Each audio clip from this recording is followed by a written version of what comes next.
시편 74편 20절 하반절입니다.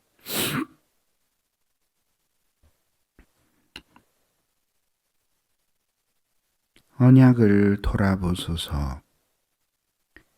대저 땅 흑암한 곳에 강포한 자의 처소가 가득하였나이다.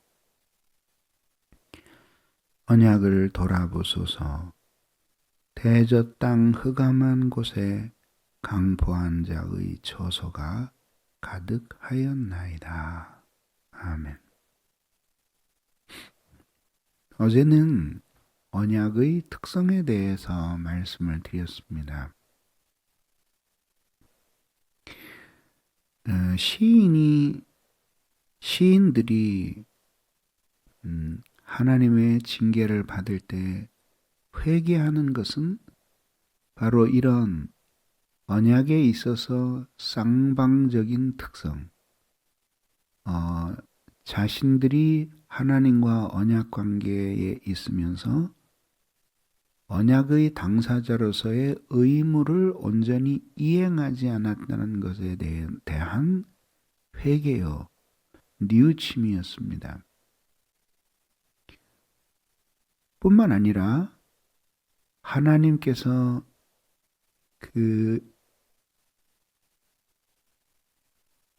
자신을 포함한 이스라엘 백성들을 하나님과의 언약 관계 속으로 데려가 묶으신 것은 당연히 그것은 하나의 은총이었죠. 왜냐하면은 그 언약 안에서 산다라고 하는 것 자체가 생명을 누리는 것이거든요. 그러니까 그 자체가 의무만을 가져다 주는 것이 아니라 커다란 특권이요, 하나님의 은총이라는 일방성을 가지고 있는 것이죠. 만약에 여러분들이 큰 나라를 다스리는 황제가 여러분들에게 넓은 땅덩어리를 떼어주면서 그 나라의 임금이 되라고 여러분들을 부른다면, 물론 거기에는 의무도 뒤따르겠지만은 그 자체가 얼마나 커다란 은택일지 생각해 보십시오.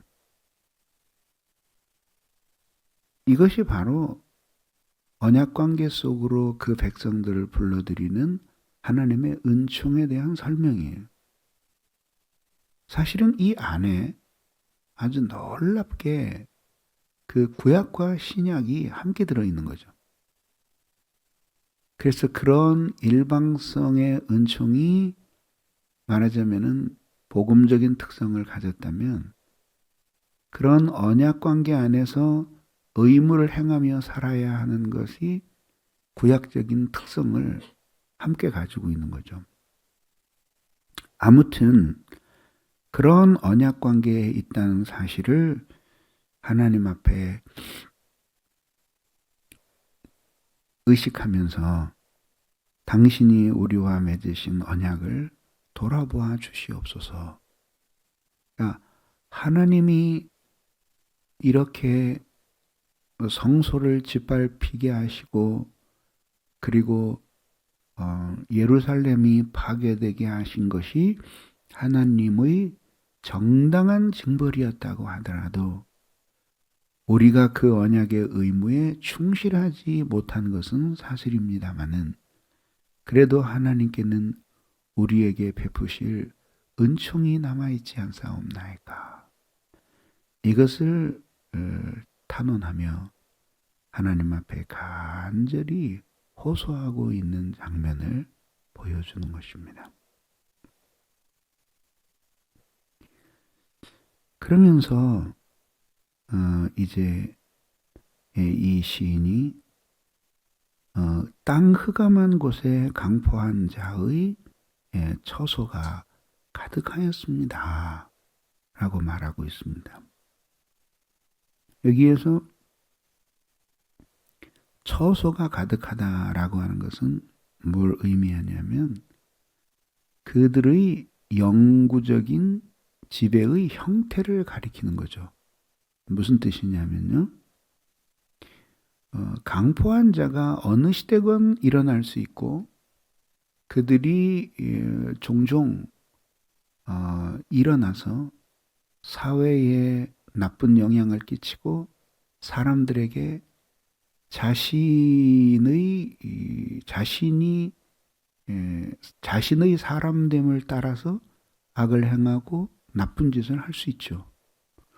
그러나 이것은 하나의 그 일시적이고 우연적인 것들인데 여기서는 처소가 가득하였나이다. 강포한 자들이 보편화되고 세력이 일반화되어서 아예 집까지 거하고 항구적으로 머물면서 강포한 대로 살아가는 그런 포악함이 일반화된 그 상황을 보여주는 거죠. 예를 들자면 이런 거 아닐까요?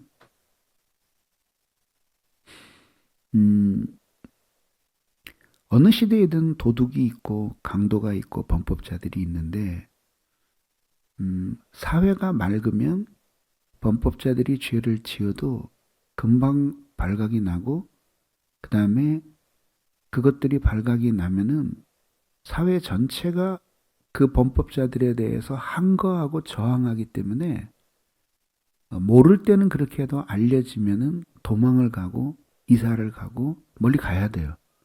근데 사회가 그런 것들을 용납을 하고 이해를 해주면은 그래, 내가 돈을 좀 훔쳤다. 내가 좀 법을 어겼다. 그래서 어떤데? 너희들은 뭐 다른 게 있어?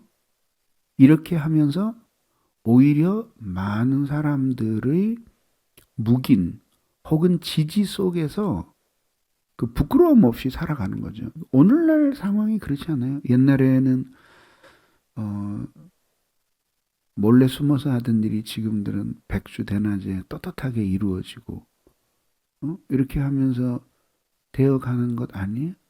어제도 무슨 뭐 선거하다가 뭐 경선에 부정이 있었다 그랬더니 다른 사람 다 하는데 뭐 내가 재수없게 걸렸다 이런 식으로 얘기는. 예를 들어 무슨 반성이나 무슨 후회 그 다음에 자기의 잘못에 대한 진정한 인정 이런 것들이 별로 없는 거죠.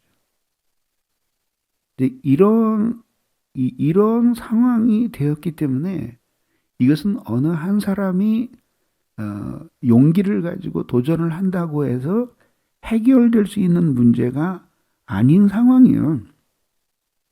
그런 사람들이 그런 사람들의 처소가 항구적으로 거하는 게 나그네는 집을 짓지 않잖아요. 집을 짓고 산다는 것은 그 거민이 되는 것을 의미하는 거예요. 그런 것들이 아주 가득하게 되었습니다. 이게 뭘 가리키냐면요. 어느 나라든지 간에 적군이 쳐들어올 때 되면은 그 안에 내통하는 자들이 있어요. 일제시대 때는 거기에 부역했던 사람들이고 역사적으로 독일이 프랑스를 침공을 해서 7년 동안 그 프랑스를 식민지처럼 지배해요.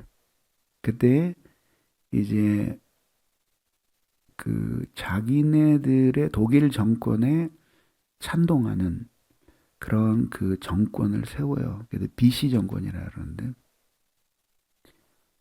사람들은 이제 배반자들이죠. 음. 그래서 이제 부역을 하는 거예요. 그리고 나라 전체를 이제 독일이 연합군과 전쟁을 하는 물자들을 공급하고 하여튼 독일의 그 전쟁에 그 아주 유용한 일들을 해요.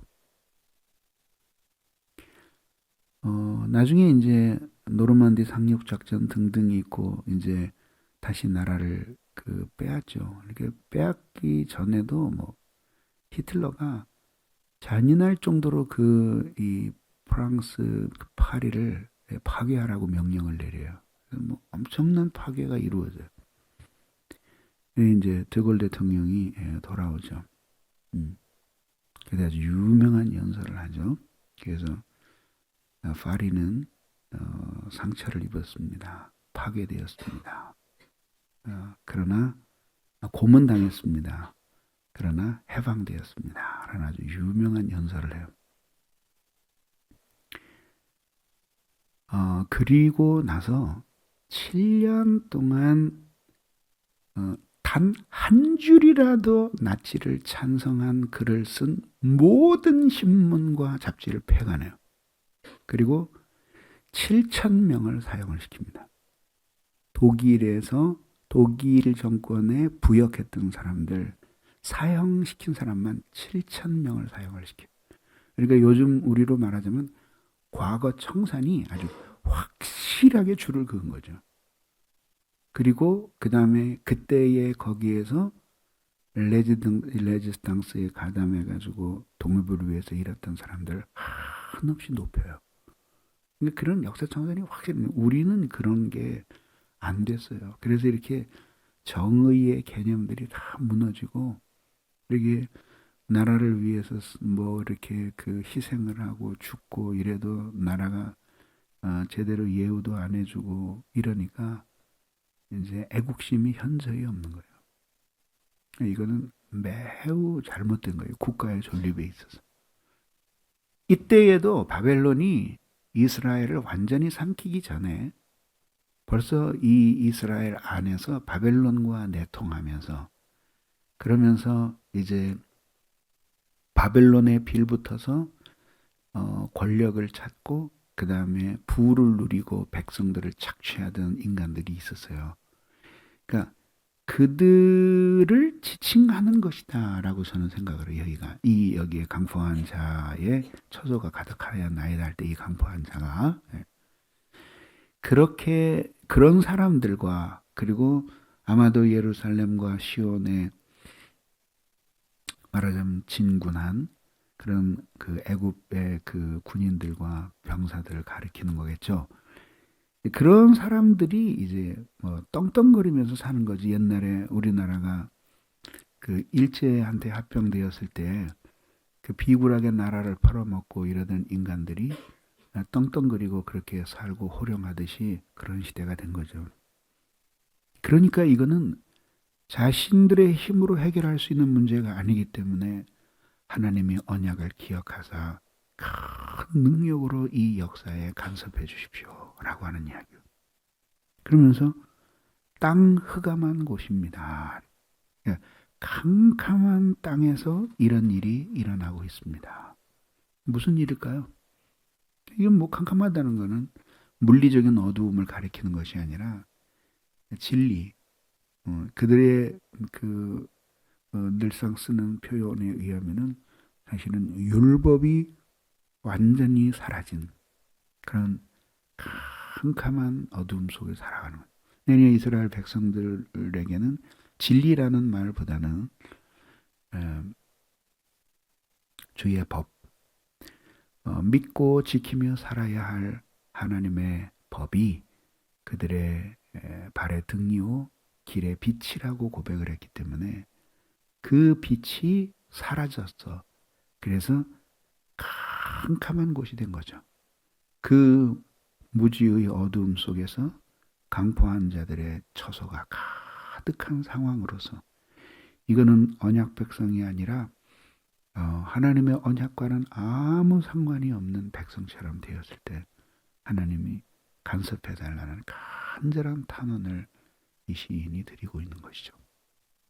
그러니까 하나님은 하나님의 백성들이 믿음 생활을 잘하고 있을 때에도 하나님이 복을 주시고 은혜를 주시고 커다란 영적인 그 은총을 내리시지만은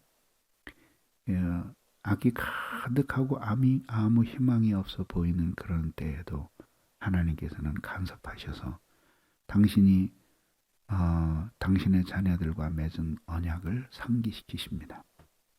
근데 그럴 때에는 항상 누군가 먼저 깨어난 선각자가 있어서 하나님 앞에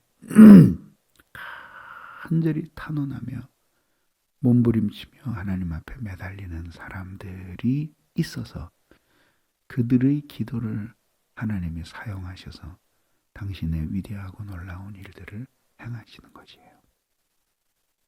기도하겠습니다.